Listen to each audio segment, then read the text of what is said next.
Welcome to Art Discourse. This is a show where Christine and I draw one question randomly, and we answer that question to the best of our abilities.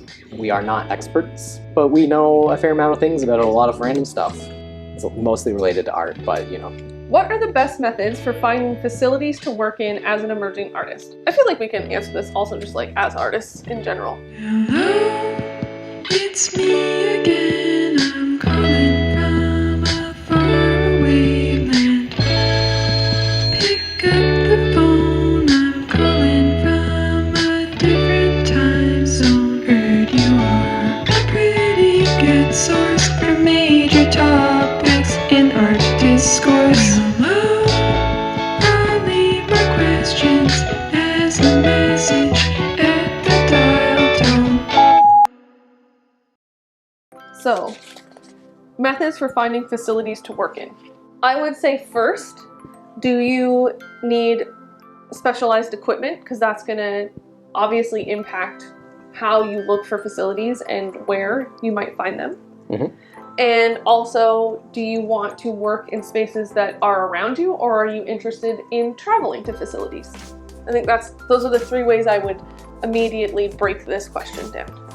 I was going to also suggest like maybe creating your own facilities, or do you need a shared facility or an individual facility? Okay, those are good questions to ask yourself. I think also, sorry, I have one more question to ask yourself, is how long do you need the facility for? Because if it's something that you just need to rent like for a little bit of time, maybe to host a workshop or something, then you're going to be looking for something different than like a long-term space that you can rent out on a monthly basis for your own studio practice. So let's talk about some of the methods. One of the strategies for like finding facilities is like definitely via online services.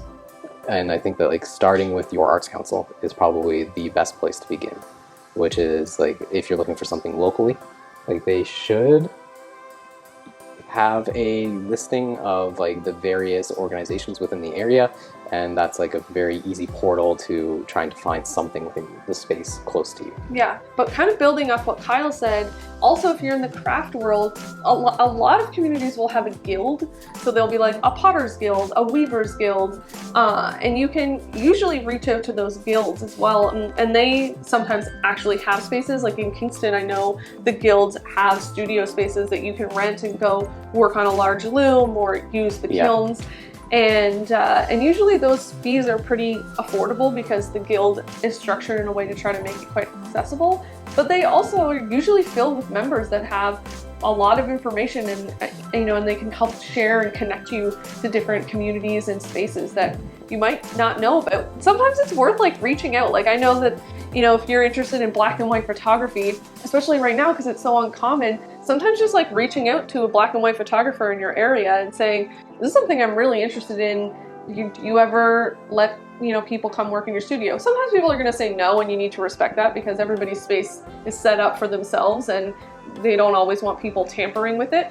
But you might get a yes and have a really like cool and unique experience working in a really interesting studio. So yeah, looking online is a great place to start.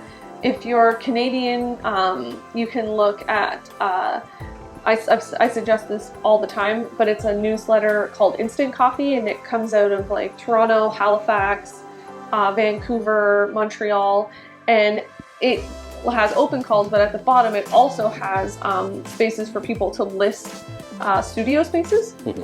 And that can be a great place if you're looking for somewhere to rent. Also websites like Akimbo, I think, usually have like calls for studios that have facilities. And usually like a quick Google search. If you're a printmaker and you put like printmaking studios Toronto, then Open Studio is going to be like the top hit. And that is a space that you can use the facility and rent it on like a different type of passes. I don't know all their different pass structures, but long-term, short-term. I'll make sure to link some websites and resources down below because I'm probably just going to say things wrong right now, but if you're trying to find spaces. And you can also search terms like affordable studio rentals in your area. I know in Toronto there's Artscape. Yeah, I was about to mention Artscape. And they have a lot of different rental opportunities for artists.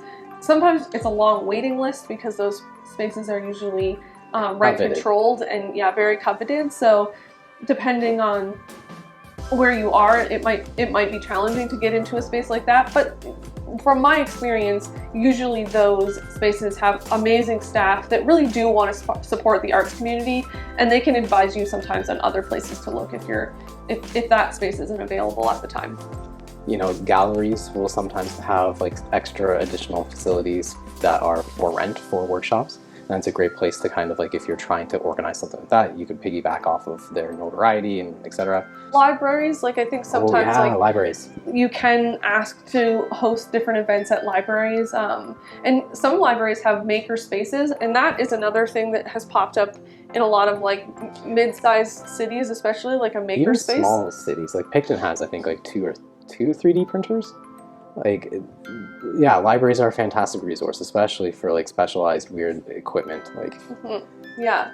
Well, and we even have like a community like office space, basically. Like I don't remember, why can't I think of the term? It's essentially like if you're doing like computer work. So if you're like writing, you know, maybe you do digital work, or you're an animator and you just want to work on your computer, but you don't want to be in your apartment, you can rent, you know, a table or a desk in a nice space. You know, sometimes they have coffee for sale, but it's not a cafe. It's for people who are working to go and rent a little, you know, a little desk or a whole table if you need to have a meeting. Say you're doing a group project and you need to rent a table space. So one of the other points that I brought up was maybe you don't need a space in your area and you're looking to travel to a space. Ooh, the Arts Residency program. You know, there's different institutions and schools and residencies that you can apply to participate in, and sometimes they'll have very specialized equipment. You know, we have our printmaking studio for the residents, and that's a highly specialized space. There's spaces that are going to have like recording studios that you might not otherwise have access to, or stages or dance spaces, pottery, glass blowing, that kind of stuff. Yeah, something to consider when you're like thinking about your spaces and what your needs are is you don't necessarily ask yourself if you need to have that equipment all of the time. Yeah. Or if you need it periodically. They're like, printing presses are expensive, and so I'm talking about this from a printmaker's perspective. Like, I don't use a printing press every single day. It is like in the workflow of stuff, you're making stuff digitally, and then you're making plates, and then you need the press, and then you don't need it for like another month maybe. And so you can consider how you shape your practice to kind of sandwich all of your production stuff when you need that specialized equipment, and do like a residency program, or rent a space from somebody, or participate in like some sort of community studio program to access those facilities. And like, that's a great way to not have to invest in that stuff and utilize that stuff, but utilize it in an effective way, as opposed to sporadically all of the time. Exactly. So aside from like renting and finding those spaces, like you can also create your own spaces. And I think that this is like generally one of the options for artists that we often fall to, is making your own spaces. Yeah. Right? And don't discount that, like that if you need like a working space like that, an extra bedroom can easily turn into a studio. Just don't like do crazy chemical stuff in it. Yeah. Another strategy if you're going about finding a facility to work in is actually approaching a real estate agent. It seems a little bit weird, but like the real estate agent might be able to help you find a place to rent. Like if you're looking for some sort of like industrial kind of place, or kind of just anything, like they're going to have like a pretty good, I guess, network of like people within the community that perhaps aren't arts related things that are wanting to rent in these spaces. I think that's especially good in like a smaller community.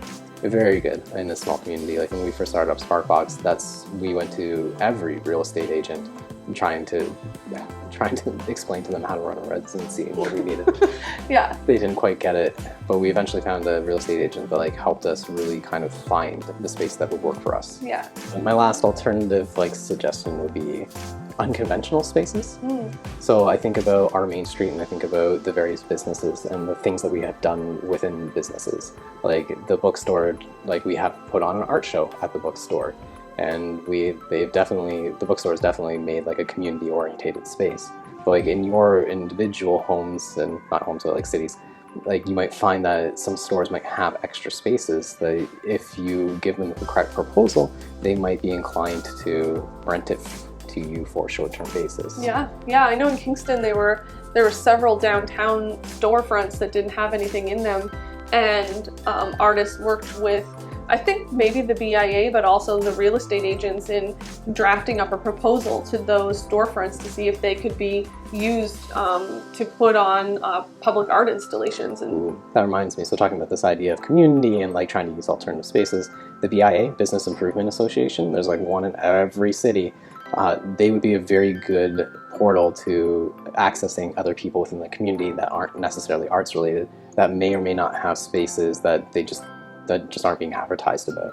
yeah. And I think that like if you're looking for spaces to work and things to do like more kind of grassroots indie like production stuff, like talk to the BIA and ask like if there's anything within the community that would be like a possibility.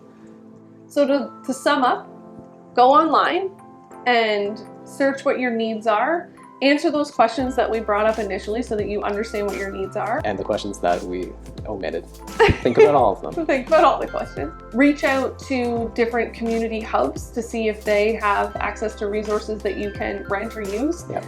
Connect with a real estate agent if you want something that's more long-term and possibly the opportunities that are out there aren't well suited for your needs, and see if they have any insight. And then maybe reach out to your local BIA and see if there is like a space that they have that could be utilized, or if they have some interesting connections and opportunities out there that maybe weren't easy to find on the internet. Sometimes you can be very surprised. Yeah, you'll find like a lot of local things aren't going to be on the internet. All right, let us know. Have you found spaces in interesting ways? And what were those spaces like? Do you usually work in your home, or do you go out and work in a rented space? We love to hear about it. Goodbye for now, everybody. See you next time.